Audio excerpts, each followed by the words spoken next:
J'espère que vous allez bien, j'espère que vous vous portez bien, j'espère que tout se passe bien chez vous, tout se passe bien chez vous. Bon, il y a un peu de soleil chez moi. Vous connaissez la tradition chez nous, dès qu'il fait un petit peu beau, dès qu'il y a un peu de soleil qui pointe à l'horizon, nous sortons à l'extérieur, nous vous emmenons dans des jardins, dans des lieux de villégiature, pour essayer de vous détendre un peu. En tout cas, au moins nos esprits se détendent un peu pour essayer de parler des complexités de l'actualité algérienne. اليوم يا جماعة الخير والله ماذا بيا لو كان تبعوني نديروا une réflexion, ce qu'on peut peut-être, la leçon qu'on peut tirer de l'expérience turque actuelle. Il y a eu les élections du 14 mai, Erdogan est venu, il était classé à la tête mais avec une légère avance de 4-5 points. Son concurrent direct le menace énormément, donc il y aura un second tour des élections présidentielles turques dans les jours à venir, où شفنا l'emballement اللي صرا في la Turquie, l'enthousiasme autour de cette élection. Le 14 mai, ça marque, cette année, on célèbre le centenaire de la création de la République turque, créée par Kemal Atatürk. La Turquie fascine le monde musulman, l'ensemble des pays arabes notamment dans les pays maghrébins. Les Algériens ou les Marocains ou les Tunisiens ont une énorme fascination pour la Turquie. C'est l'un des pays les plus visités par les Algériens à travers le monde. Et souvent la Turquie, dans le modèle économique ou culturel ou social, est citée souvent comme modèle. Durant ces 20 dernières années, la croissance économique turque, malgré les crises la crise de ce qui s'est passé au lendemain de la pandémie de la Covid-19, avec une explosion de l'inflation et une chute de la monnaie turque, le séisme de février 2023, 50 000 morts pratiquement. Malgré tout ça, malgré les défaillances, la Turquie n'est pas parfaite, ni le modèle, peut-être ni le meilleur du modèle du monde. C'est pas un modèle parfait, mais la Turquie a marqué les esprits ces 20 dernières années en oscillant parmi les 25 pays les plus riches du monde. Erdogan, quel que soit son bilan, a marqué l'histoire, est entré dans l'histoire. Il compte à son actif plusieurs points positifs et plusieurs points négatifs. Mais allez, c'est pas le personnage d'Erdogan qui m'intéresse, c'est l'expérience politique de l'opposition turque. Parce que la Turquie, depuis 2016 à aujourd'hui, est une dictature. Erdogan, on peut l'aimer, on peut ne pas l'aimer, ou là, on peut,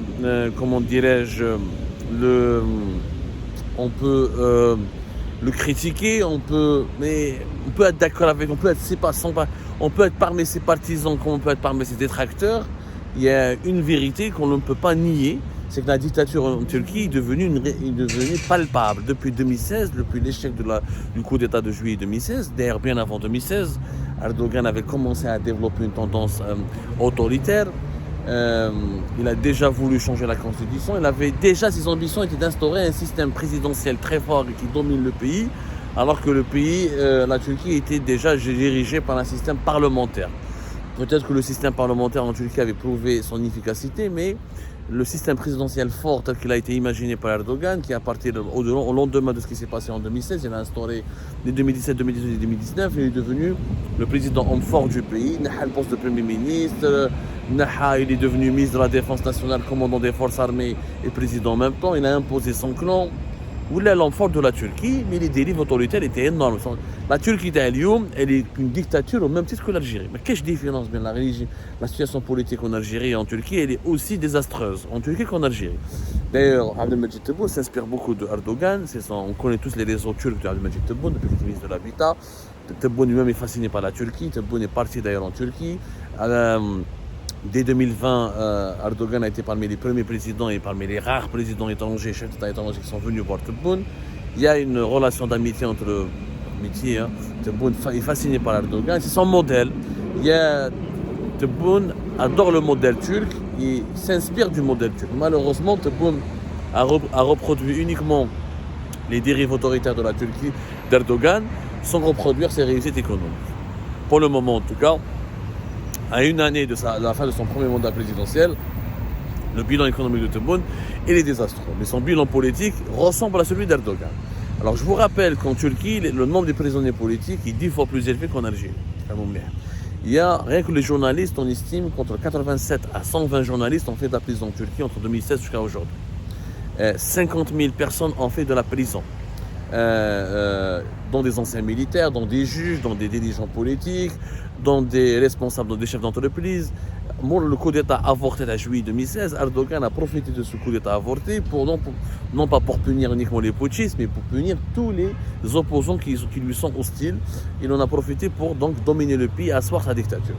En 2022, comme un chiffre, le ministère de la Justice en Turquie a enregistré plus de 16 000, presque 17 000 poursuites judiciaires au nom de contre des citoyens accusés d'atteinte à la personne du chef de l'État ou d'insulte au président. Et ça nous rappelle ce qui se passe exactement en Algérie. L'Algérie essaie de faire comme la Turquie d'Erdogan, sacraliser le personnage du chef de l'État, imposer, limiter les libertés publiques et individuelles, réprimer la liberté de la presse, emprisonner les journalistes et empêcher la liberté d'expression. Malgré cela, en Turquie, il y a une vie politique animée. Je fais la différence entre l'opposition algérienne et l'opposition turque. L'opposition algérienne divisée, totalement divisée. Nous sommes à une année des élections présidentielles. Personne ne parle du débat autour des élections. Mais il y a un seul candidat, Omar Aït Mokhtar, il a été porté candidat en France. Mais il a un projet politique particulier, le rapprochement avec le Maroc, il parle de la question de la Kabylie, etc. كاين جماعة l'UCP تاع زبيدة عسول مع خونا عبد الكريم زغيلش, l'ex-journaliste qui a fait de la prison lui aussi مسكين à maintes reprises entre 2019 et 2021, qui se déclare, qui propose le projet d'un candidat du consensus et de se préparer aux élections présidentielles de 2024. Mais à part ça, personne ne parle des élections présidentielles en Algérie. Mais il y a une vie politique في بلادنا. Et pourtant, le nombre de prisonniers politiques en Algérie est inférieur quantitativement à celui de la Turquie. Et le nombre de journalistes en prison est inférieur quantitativement à celui de la Turquie. Et même si la répression est aussi dure en Algérie qu'en Turquie, il y a une vie politique. Les opposants, Tlaqaw, تفهموا les élections présidentielles, derrière une coalition de 6 partis, ils se sont tournés, ils se sont fédérés autour d'un seul candidat, celui qui a gagné plus de 40% des voix jusqu'à presque 45%, alors que Erdogan était à 49%, Binetom 5-4 points.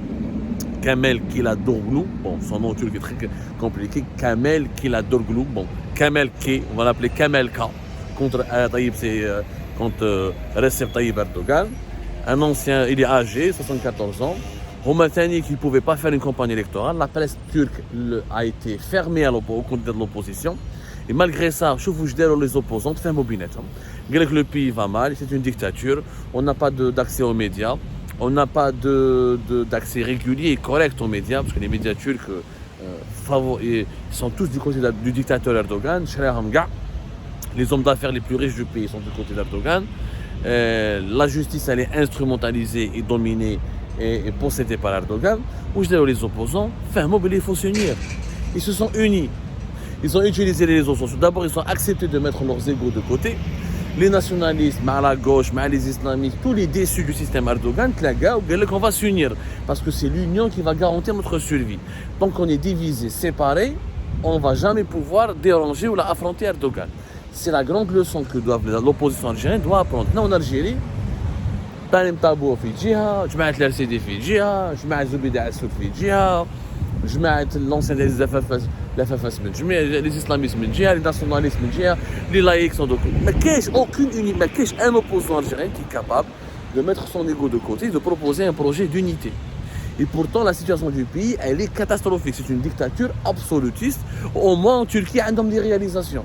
Au moins, avant la crise de la Covid-19, avant le séisme de 2023, la Turquie a réalisé des belles performances économiques.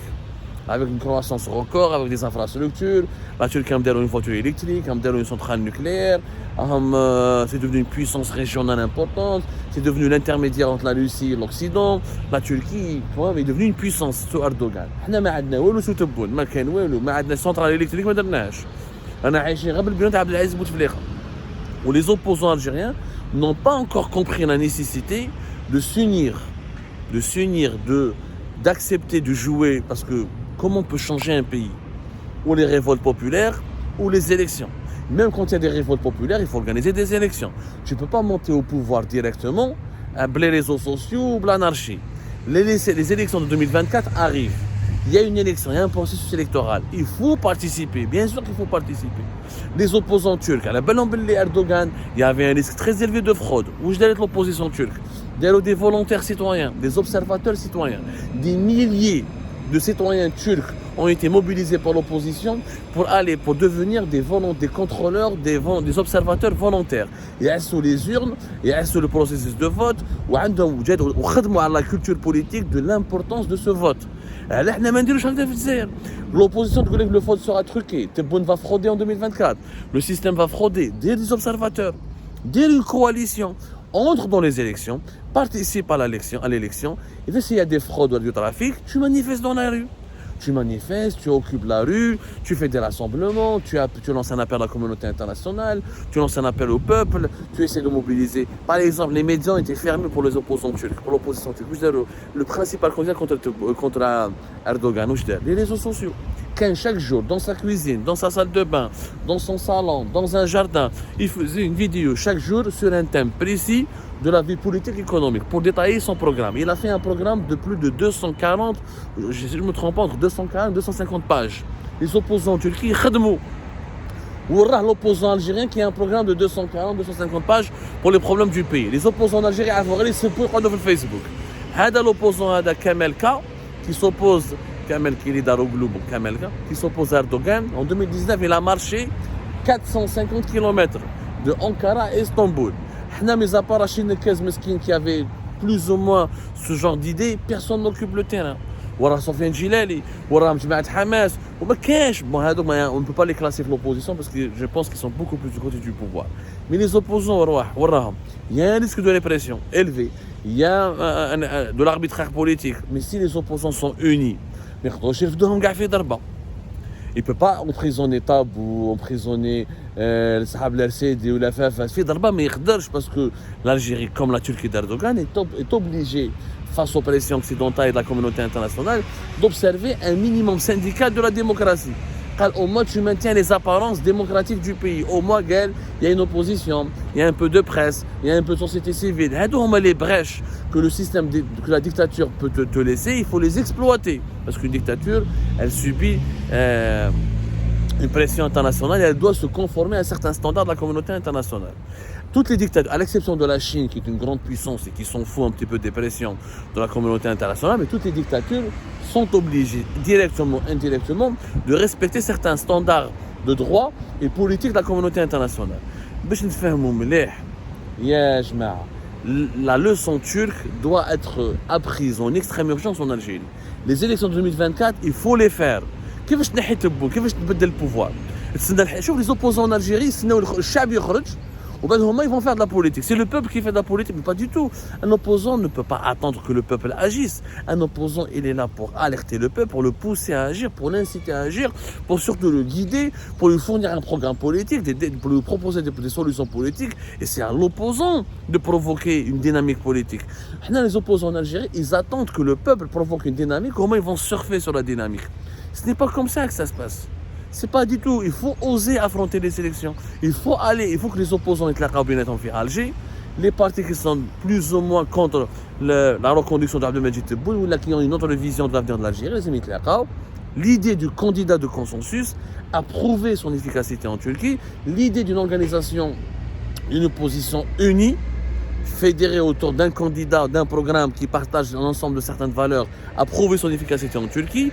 L'utilisation des réseaux sociaux contre les restrictions à l'accès, les restrictions médiatiques et l'arbitraire médiatique ou les interdictions de la liberté de la presse a prouvé son efficacité. L'expérience turque prouve qu'on peut la reproduire en Algérie.